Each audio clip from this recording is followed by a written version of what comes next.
Thank you for staying with us on Joy News Prime. Time now for the sport. I'm Gary L. Smith.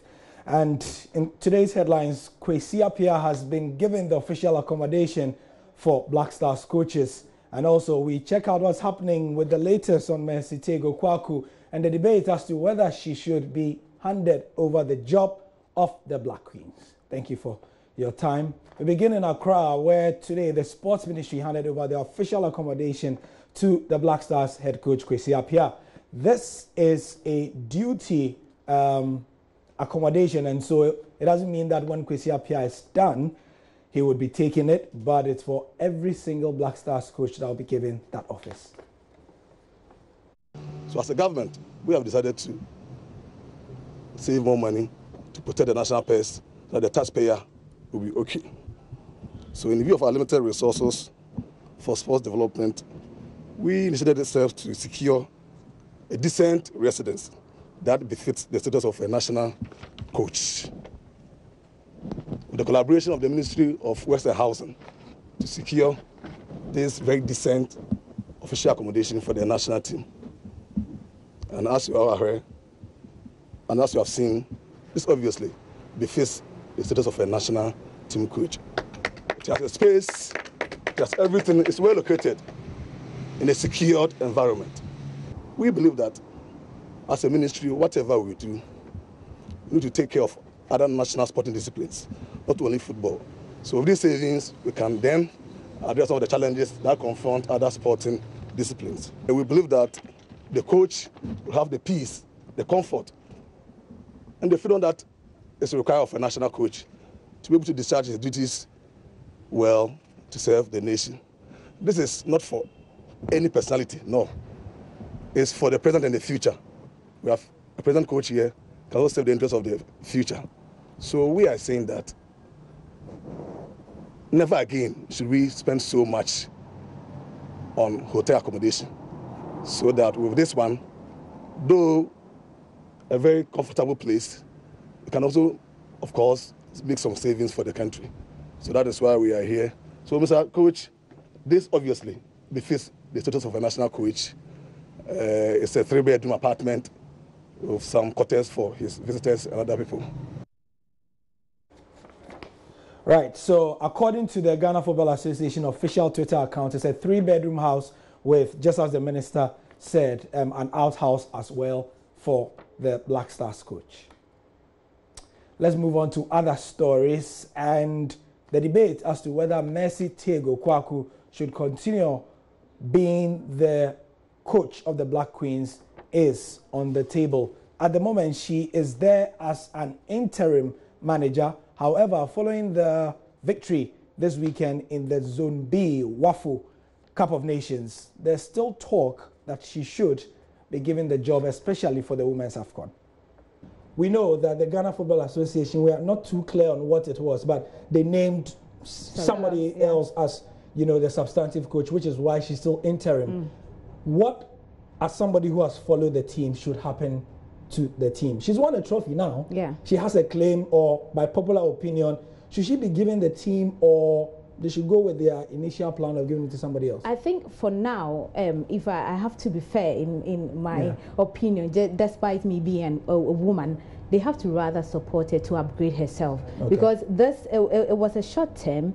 And as Sena Sasu said earlier on, when did Benin or Togo and the rest started women football? When we talk about women football, that should be Ghana, Nigeria, and all that. And so if we've been able to go there, she has proved a point in beating all her opponent to win the trophy. But she has the major task ahead of her. And which so, is the AFCON. Yeah, which is the AFCON, where you are going to meet the major team, like the best of the best. And so she rather need to be supported to upgrade herself in terms of coaching courses, and she needs to understudy someone to get to that point. That's what I think. She can handle it, but if she flaws right now, they are going to criticize her that she won't. They're going to kill her confidence. Kill her confidence. So now she needs to understudy. You see? So as people who follow the game, that's why you are here. Yeah. You are my expert. Who should lead the team to the AFCON? For now? Yes. Gary, I think that Messi should do it. Already she's told her that she's taking some advice from Coach Otia Kenten. If you have someone like that at the FA who is going to help you, I think that she only needs that support, that thing that they will tell her that, okay, just do it, we are going to help you through and through. But I think that it's time we allowed her. It's too early to be pressing, and I agree. Sure. But let's guide her. We should jump in the water, take the risk. Yes, and give her all the arsenal she will need. Already she's lining up some friendly games. Let's not tell her there's no money. Allow her to work with what she has. And AFCON, let's see, we can host and win. So, right. Thank you, Abigail, and thank you, Betty, for joining us in this discussion. Symbolism is a big thing for all of us, because sometimes you need to see the people you are pushing achieve. And I've seen a lot of write-ups and a lot of airtime dedicated to the fact that what Mercy Tego has done has really, really broken through the glass ceiling for women, not just in football, but across all the spheres in Ghana. So that was an interview done earlier with my two colleagues who follow women's. Counting down to the 2018 Commonwealth Games that's happening in Australia, and ahead of Ghana's participation, the nation's chef de mission has promised a better medal haul at the competition. It's going to be a remarkable improvement from our last appearance in the Commonwealth Games. You know, I mean, we are trying to see we've seen some improvement in terms of our preparations. Some, like the Deputy Minister said, some funds have been made available for even pre-training locally. And they've sponsored some of the disciplines we participate in, some championships in Africa and stuff like that. It's all towards preparation towards the games. You know, so we're looking forward to a better, you know, medal haul than in Scotland. Ghanaians who support the team, the boys have given their best, and you know, wish them all the necessary luck, and we count on their prayers to be successful this coming Commonwealth Games. Meanwhile, the hockey president is urging athletes to build on their experience in Australia as well. Let's hear from Richard Akpokavi. Preparation-wise, we are doing our very best. We'll have a few trial matches when we get to Australia as well. So we're hopeful that they'll be prepared before the tournament starts. First time in Commonwealth. Is the team under any pressure? Definitely they are under pressure. They are young girls, you know. This is the first time they are going to a Commonwealth Games like that. Luckily, they've been to World League Round 2, so they've met some of the countries like Scotland, so they are used to that level. But this will be a higher level than they are used to. So there's some pressure on them as usual, but we're trying to calm them down. We are not setting any targets for them, because if you look at the tournament, the ranking system in the tournament, we are the lowest ranked team in the tournament. So already they're under pressure, because they realize that the other countries there who are number 2, number 3, number 4 in the world, like Australia, like New Zealand. So if you go and add, you are going to put a lot of pressure on them. It's their first time out. We're trying to get them to go learn from the tournament and enjoy the tournament. It doesn't mean that we are not going to try and do the best we can, but we don't want to give them a target of being at a certain level, because there's already enough pressure on them because of they are young, very, very young girls.